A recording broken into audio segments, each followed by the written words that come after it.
অনেক অনেক বছর আগেকার কথা। এক ছোট্ট গ্রাম। সেই গ্রামে বাস করত বিবেক নামের এক গরিব ছেলে।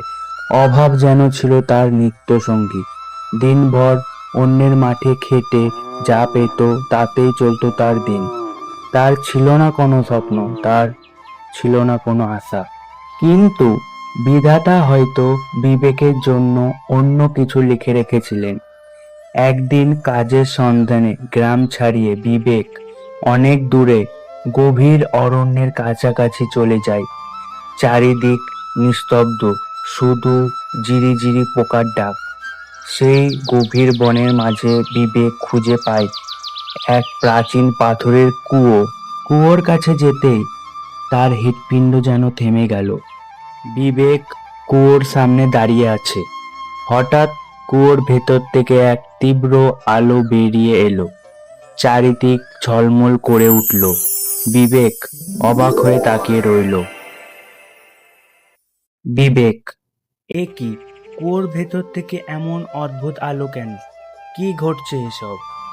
কুয়োর গভীর থেকে এক গম্ভীর কণ্ঠস্বর ভেসে এলো। কণ্ঠস্বর: বিবেক, তুমি কি তোমার অভাবের জীবন শেষ করতে চাও? আমি তোমাকে সব দেব, কিন্তু মনে রেখো, কিছু পেতে হলে তোমাকে কিছু হারাতে হবে। বিবেক: কি হারাতে হবে আমাকে? আর আপনিই বা কে? কণ্ঠস্বর: বিবেক, তুমি যদি তোমার ভাগ্য বদলাতে চাও, তবে তোমাকে হারাতে হবে তোমার সবচেয়ে প্রিয় স্মৃতি। তুমি কি রাজি? বিবেক দৃঢ় কণ্ঠে: আমার আর হারানোর কিছু নেই। যদি এই স্মৃতির বিনিময়ে আমি আমার এই দারিদ্র্য থেকে মুক্তি পাই, তবে আমি রাজি।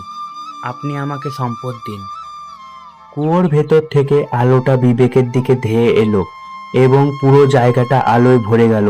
মুহূর্তের মধ্যে বিবেক জ্ঞান হারালো। তীব্র আলোর ঝাপটায় বিবেক জ্ঞান হারিয়ে মাটিতে পড়ে গেল। কিছুক্ষণ পর বিবেকের জ্ঞান ফিরল।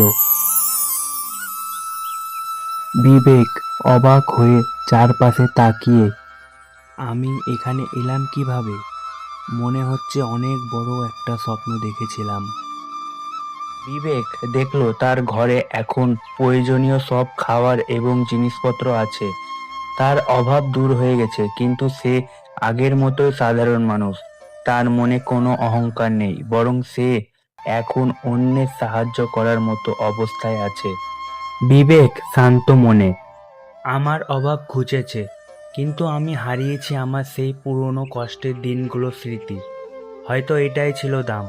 আমার এখন আর অঢেল সম্পদের প্রয়োজন নেই, শুধু এইটুকু শান্তি আর মানুষের পাশে থাকার ক্ষমতা পেয়েই আমি খুশি। বিবেক শান্ত মনে তার বাড়ির বাইরে বের হলো। চারপাশের প্রকৃতি আজ অনেক সুন্দর লাগছে। সে এক তৃপ্তি হাসি হাসলো। Subscribe and like.